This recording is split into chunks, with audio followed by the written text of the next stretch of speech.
Yo, what's up? Quick little announcement. I was able to get my Freddie Dredd type song on streaming, and it's called Let It Spray. If you want to stream it, I'll have a link below. Let's make a track like Daft Punk.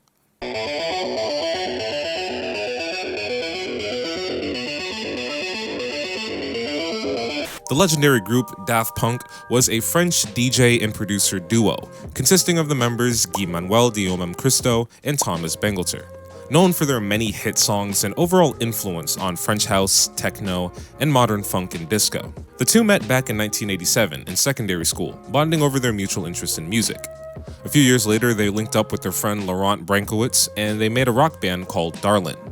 After they released their demo tracks, an English journalist described their songs as a daft, punky thrash, writing their music off as forgettable. Darlin disbanded sometime after that, and Guy-Manuel and Thomas decided to use that description as their name for their newest musical venture, Daft Punk, trading in their rock aesthetic for synthesizers and drum machines.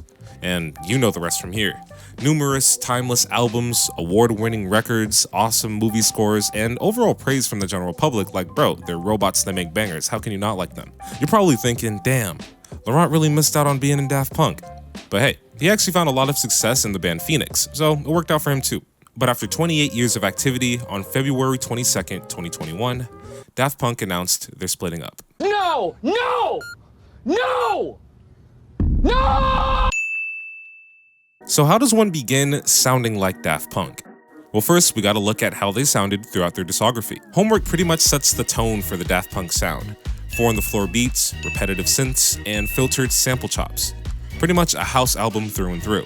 Discovery kind of builds on that sound by incorporating more groovy bass lines, funky guitars, and live vocals.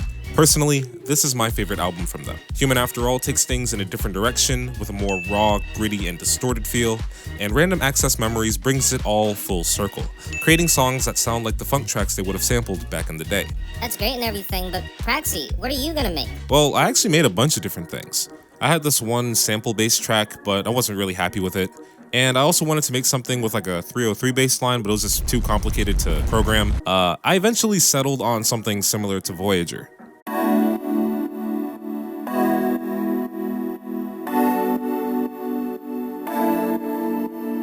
And I also wanted to use the synth straight out of something like Crescendos.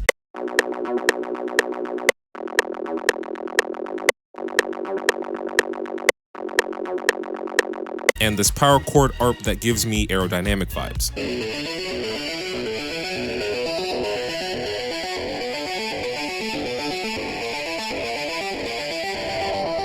Can you tell that I like Discovery? All right, so there's a lot of information on how these sounds are made, so I'm gonna go through them really fast, all right? You ready?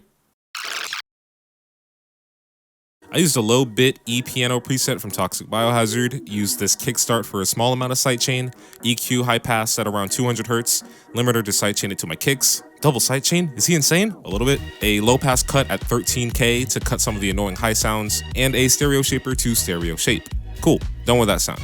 This sound uses the Silverbox preset from Sour, same high-pass EQ, stereo shaper, and limiter as before. And finally, the aerodynamic synth uses a jazz amped guitar preset from Poison. And I'm using the arpeggiator to change the notes. Same old EQ, I'm using hardcore that really transformed the sound into a distorted guitar.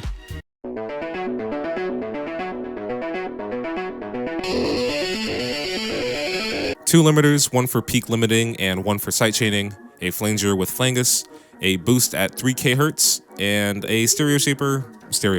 And just to enhance the sound some more, I'm also using Vortex, the plugin from today's sponsor, Cymatics. Vortex is an easy-to-use saturation plugin with 4 different modes tailored for different styles of saturation. Electric gives a bright, aggressive sound, Fire has a more soft and warm sound, Radiation gives a rubbery sound, and Ultraviolet gives a nice metallic feeling. Each mode can uniquely bring life and color to your sounds. For example, I'm using the electric mode on my aerodynamic synth just for a more aggressive edge.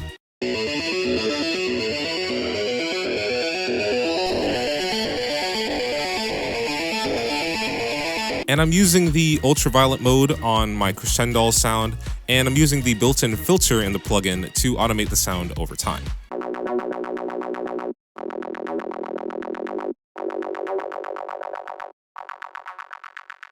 The last melody I made was this guitar melody for some funky rhythms throughout the song. I'm using this muted strat preset from Flex and added a few effects to it, nothing crazy.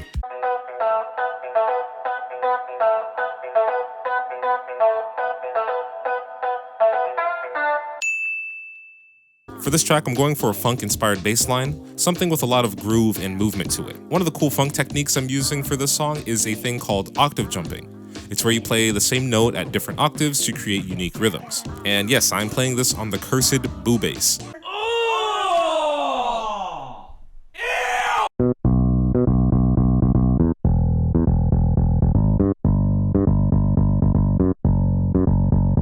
I added this fire mode from Vortex to beef it up, and a few EQs to clean up the sound. I also made a second bassline pattern inspired by songs like Around the World. We use in everything.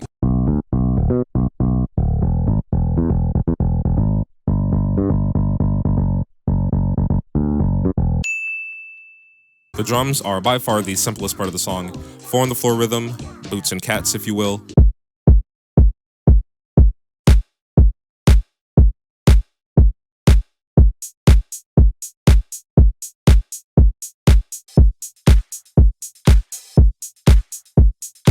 And finally, I exported the drums and added this filter to give it a sound like their song Da Funk.